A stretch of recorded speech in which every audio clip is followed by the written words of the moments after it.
Hi, in this video, I am going to walk you through how to tackle the matching information task type in IELTS reading. My name is Angel Amayo at Rapid Learning. There are 4 steps you can take to quickly locate your answer in matching information. The first step is to look at the title of the whole text and subheadings if there are, to get an idea of the subject matter of the text. Let's do that now. So I go to the text. Here is the first paragraph of the text, our example passage. It's a copy provided by the British Council. It's an example of a passage that has the matching information task type. I look at the title. It says electoral reception. I might have just seen this word for the first time in my life, but I'm not bothered, as my knowledge of logical sequence within and across sentences in any paragraph would enable me to deduce the meaning of any unfamiliar words from their contexts of use. Don't worry, I'll post a video on logical sequence at a later date. Now, I have seen this title. It's a neologism that appears to have been formed from 2 other words, electricity and the verb to receive, to probably mean receiving electricity. That gives us electoral reception. This kind of initial guesswork gives you a sense of what the subject matter of the text is before you start reading. It's okay if it turns out to be incorrect.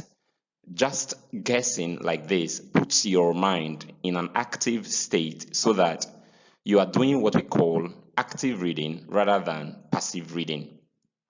Passive reading does not process any information from reading texts.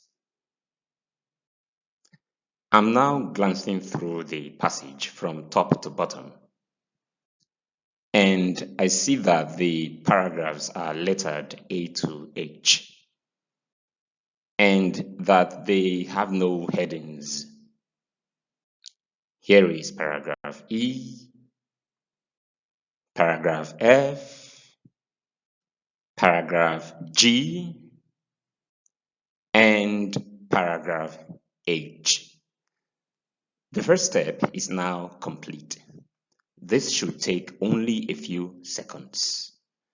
The next step is to read the task directions carefully. In this case, to confirm that it's a matching information task type, and make sure you follow the instructions. What do I mean by the task directions?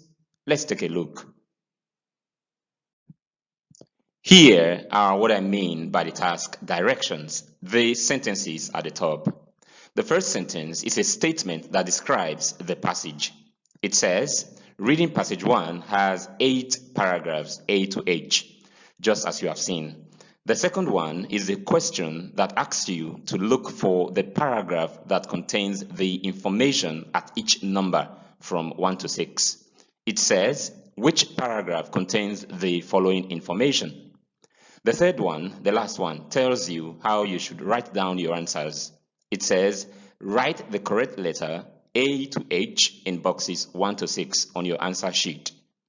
If you fail to follow this instruction on how to write down your answers, they will be marked as incorrect. Do not forget what the second step is.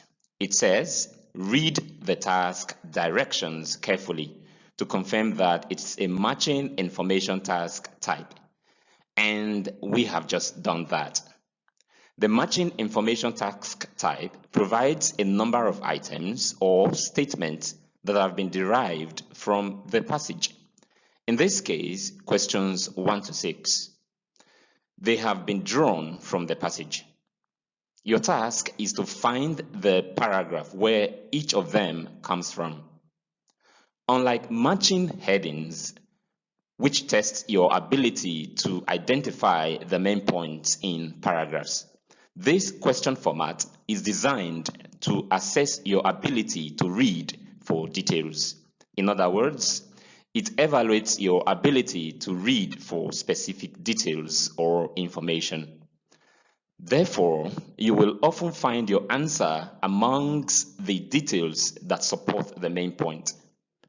Now, let's move on to the third step. What's the third step you should take in matching information?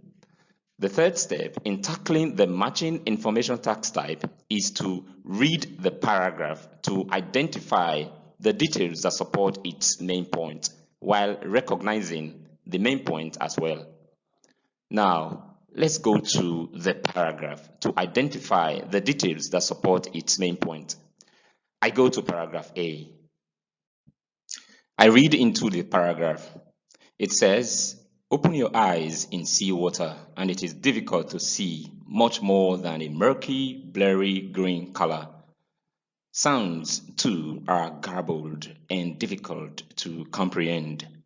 Without specialized equipment, humans would be lost in these deep sea habitats. So, how do fish make it seem so easy?"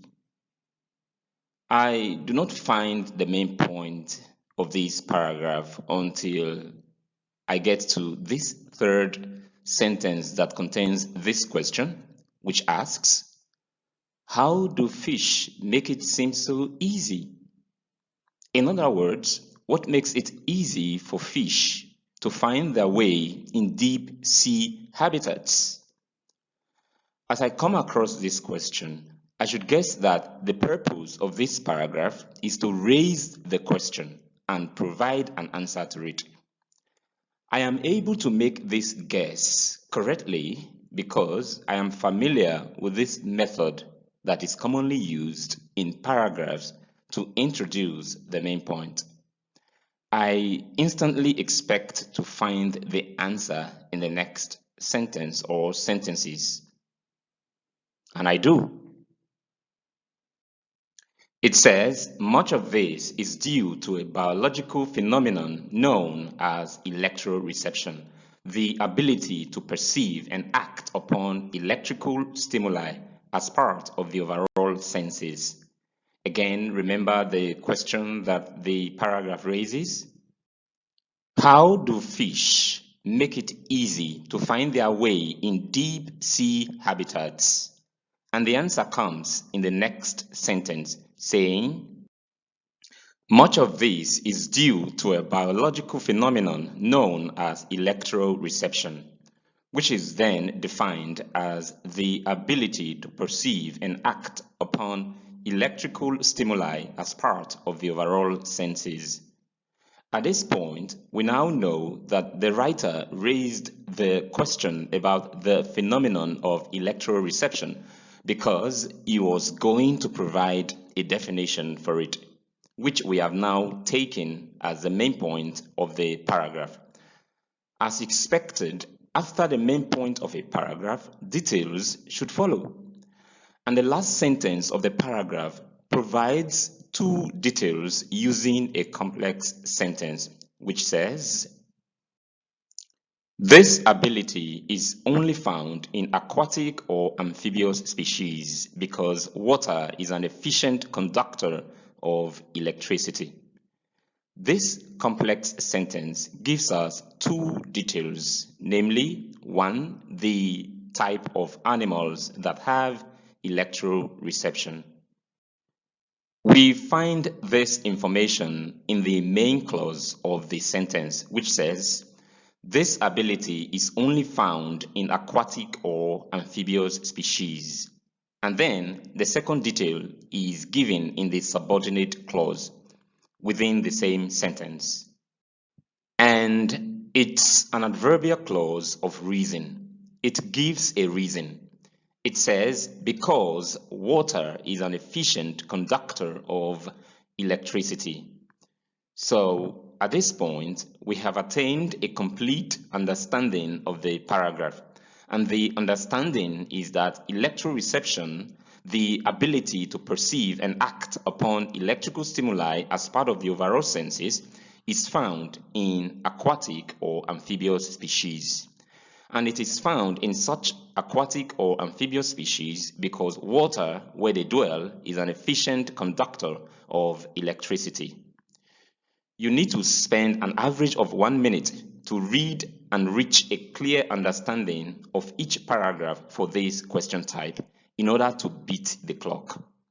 Once you have a clear understanding of the paragraph, you will be able to choose the correct answer at once or within a few seconds of reading through the information. Now, let's take that final step, step 4. Read through the statements or information from the first to the last one to identify the one that matches any detail in the paragraph you have just read. Let's do that now. I go to the questions. I'm reading through them from the first to the last one. Number 1, it says how electroreception can be used to help fish reproduce. To help fish reproduce? That doesn't resonate with any detail I remember from the paragraph. Number 2, it says a possible use for electroreception that will benefit humans. Electroreception benefit for humans? It doesn't match any detail I have in mind from the paragraph. Number 3, it says the term for the capacity which enables an animal to pick up but not send out electrical signals. Electroreception enables an animal not only to pick up, in other words, perceive, according to the paragraph, perceive electric signals, but also to act on them. This allows us to think correctly that this number 3 is a clear contradiction. It cannot be the answer. Number 4, why only creatures that live or near water have electroreceptive abilities? This seems to match, primarily because it's a reason, just as the last detail of the paragraph we have read. Number 5, it says how electroreception might help creatures find their way over long distances. This is just strange. It doesn't relate to any detail in the paragraph. Number 6, it says a description of how some fish can avoid disrupting each other's electric signals. This one is even stranger than the former. It doesn't match at all. Of course, along the way, we've found that number 4 matches the reason given to support electroreception in the last sentence of the paragraph more than any other. The sentence says, this ability is only found in aquatic or amphibious species because, remember, because is a conjunction that introduces reason. Because water is an efficient conductor of electricity. And the question is a why question. Why, which is an adverb of reason. I therefore write down the letter A for the paragraph as the correct answer to question 4. You can see that we ended up answering question 4 first. That's the way it is when following this procedure for matching information.